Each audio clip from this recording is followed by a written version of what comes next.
Welcome back to Sharon's DIY Studio, where we do DIYs, home decor, gift ideas, and tips and tricks that you can add to your tool belt. And also, we all about the vibe, so always bring your positivity over here.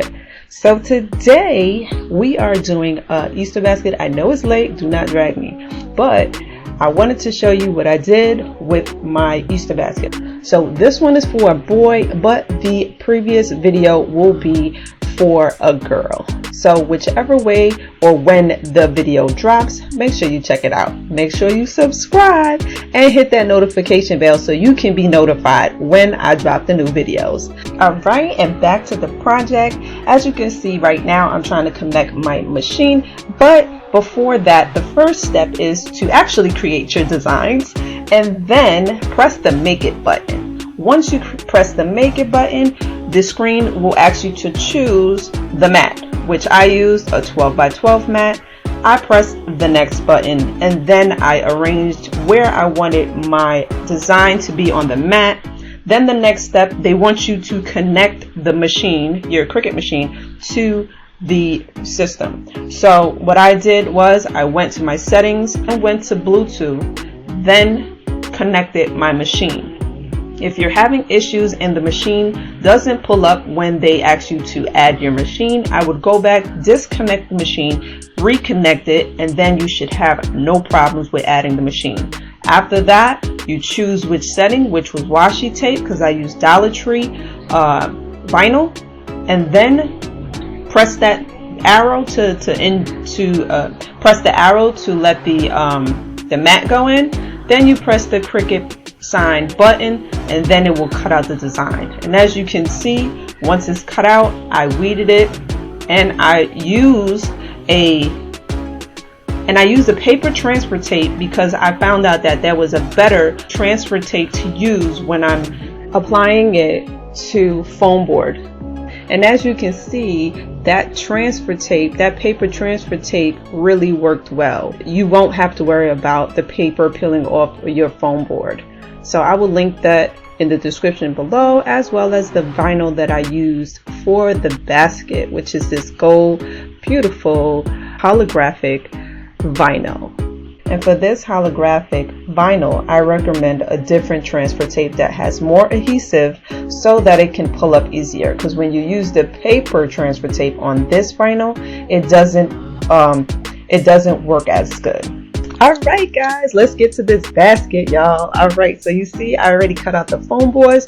For the coloring books and the activities books, I put the bigger one on the back of the basket and the smaller two on the sides of the basket so that we can have some dimension, we create some structure. And the shrink wrap bag that I use, I will link it in the description below. This is a smaller shrink wrap bag. I usually use a bigger one, but this one I wanted to create a little compact, smaller version of the baskets that I usually make.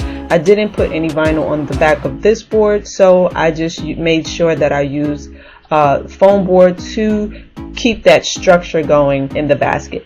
And I made sure to tape it very well. You also could use tie wraps, which I am a fan of.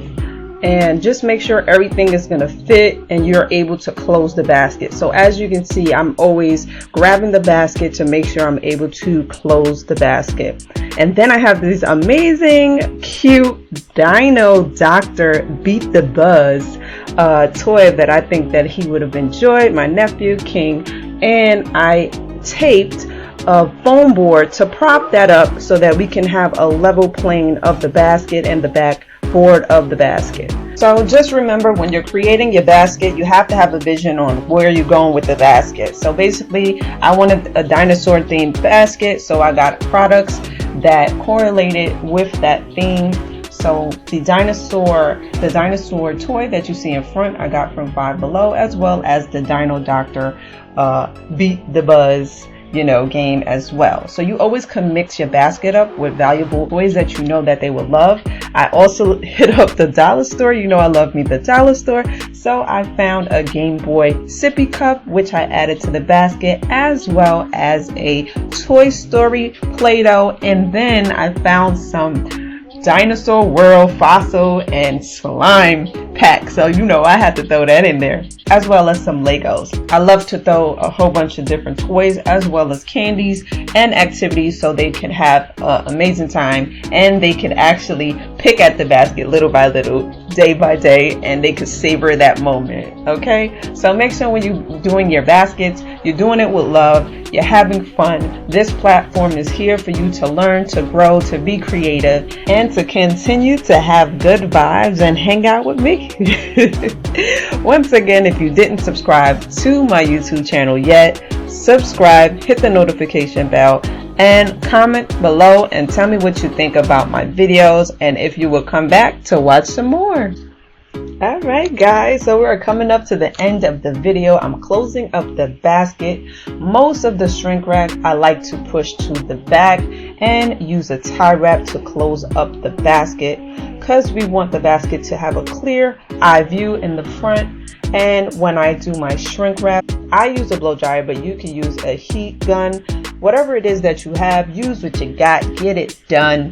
And basically, to finish up, I used some ribbon. I tied it around the basket, and then I used a bow, and I like to tie wrap my bows as well, just so that it does not fall off. You do not want to give somebody a basket and that bow falls off. It's a little embarrassing. All right. All right, just kidding. You know, you gotta have fun, you gotta laugh, you gotta enjoy what you do. These are my baskets. Check out the photos, make sure you subscribe, and I will see you on the next one.